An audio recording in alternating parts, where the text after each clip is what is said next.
আজকে আপনাদের সাথে স্পেশাল একটি ডাল রান্নার রেসিপি শেয়ার করব। আগেই আমি ডালটাকে ভালোভাবে ধুয়ে সিদ্ধ করার জন্য চুলায় বসিয়ে দিলাম।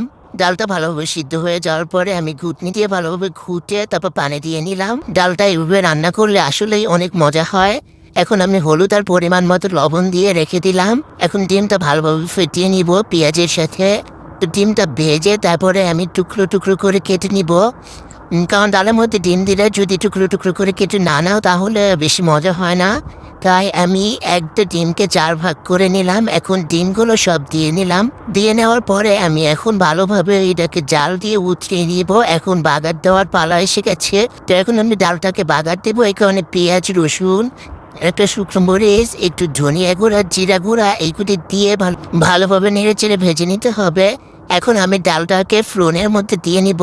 তো ফাইনালি আমার ডাল প্রায় শেষের দিকে। এখন আমি একটা স্পেশাল মশলা দিছি। তো এই মশলাটি চাইলে বলতে পারো, আমি তোমাদের সাথে শেয়ার করব। তো টাটা বাই বাই, আল্লাহ হাফেজ। Thanks for watching. ভিডিও ভালো লাগলে লাইক কমেন্ট শেয়ার দিয়ে পাশে থাকবেন। আল্লাহ হাফেজ।